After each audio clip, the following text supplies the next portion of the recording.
Sunshines. Welcome back to Hope and Coffee. I am Hope, here with my coffee, as usual.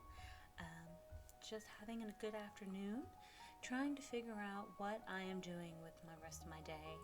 It is bright and sunny outside, but there are far too many people at the pool, and I don't really like the chaos of being around that many people. And right now, I think I can hear some music out there that is just not my jam.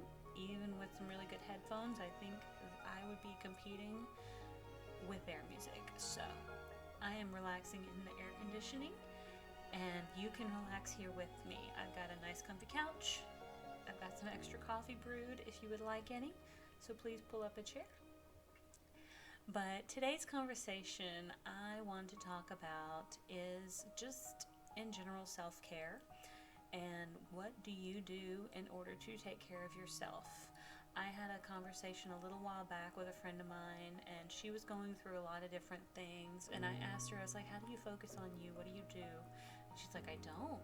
And she'd had to let herself go because she just had so much going on.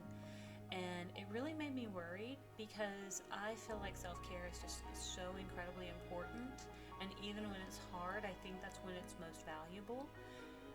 Even just taking a shower or putting on a new pair of socks or underwear or anything like that. Just something that you can call self-care that helps you feel a little better in your skin and in yourself.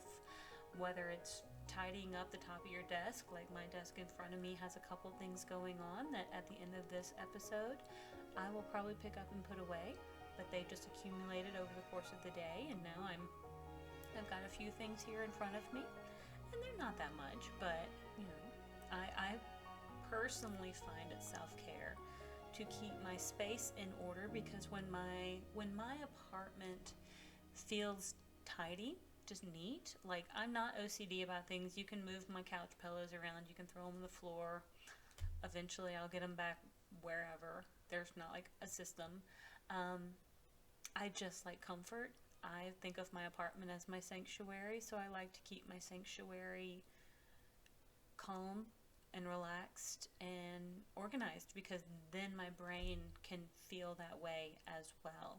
If I go on a trip, even just to see my mom in Georgia, I try to leave my apartment in a fairly organized manner, so when I come back, my stress levels can come down rather than be elevated. And so all I need to do when I get back is a load of laundry and usually take a shower just from, the road grime, as though like riding in a car for a couple hours is going to get road grime on me, but just to generally refresh myself, to wash off the day and to feel settled back into my space. Sometimes I'll wash my linens on my bed before I leave, so when I come back, they're clean and I feel like they're refreshed and ready for me to come back as well. But these are just things that I do for me. There is no requirement on self-care for you. It is all how you define it. So for me, so the person you see in front of you is a person who I have developed over a period of time. I used to have bright colored hair.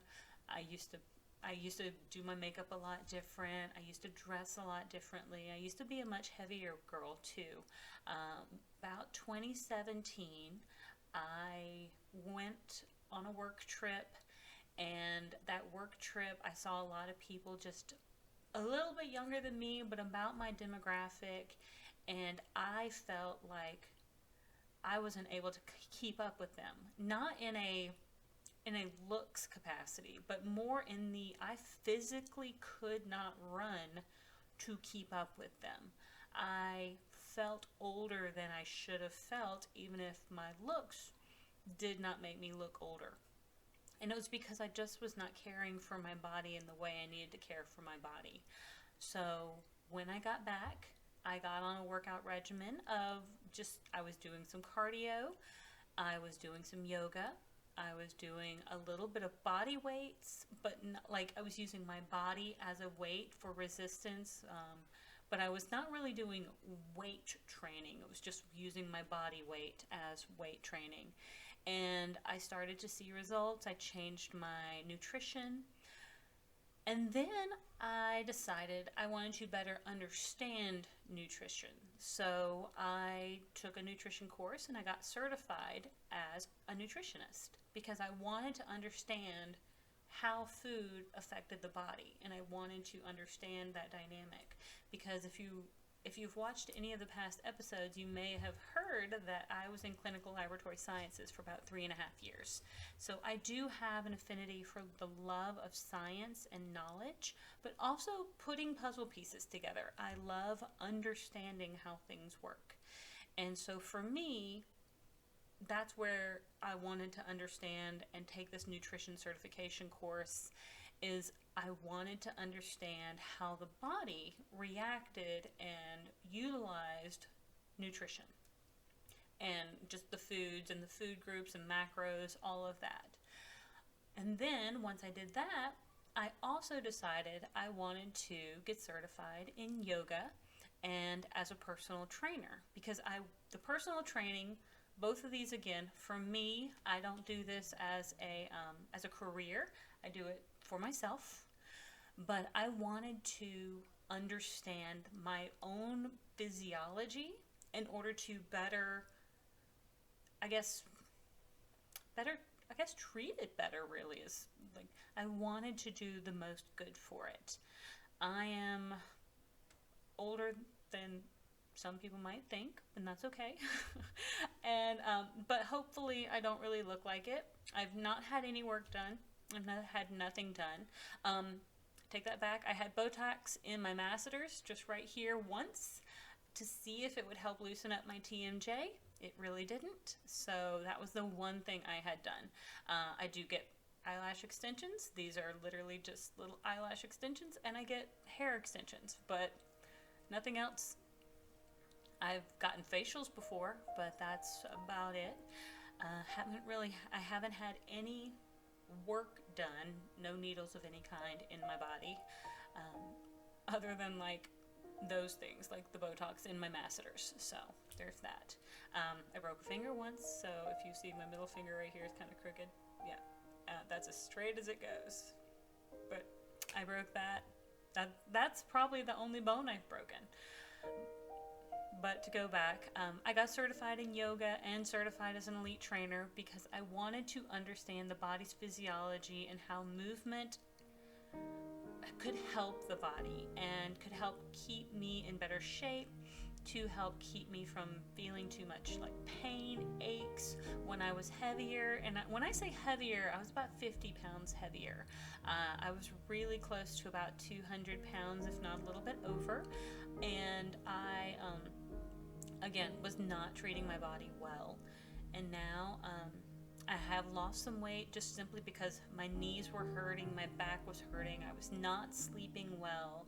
And it was those factors, not that I didn't feel good in my own skin.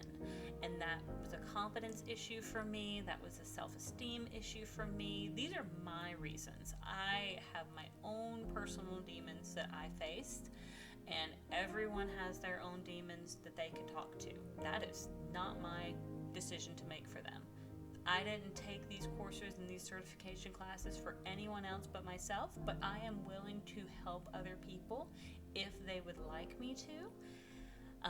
But that is, I am certified, but I'm not licensed. So I am not a licensed therapist, so I can listen. But please know that I am not certified to be any sort of therapist of any kind. And those are just my disclaimers because I'm just a person. I am just a person who is willing to sit here and listen and talk. But I wanted to talk about self-care today. And so I hope in some way a part of this has connected with you. And if it has, thank you. And I hope you'll stick around for the next episode and we can have more conversations. But until next time, I'll see you on the next page and I'll talk to you soon.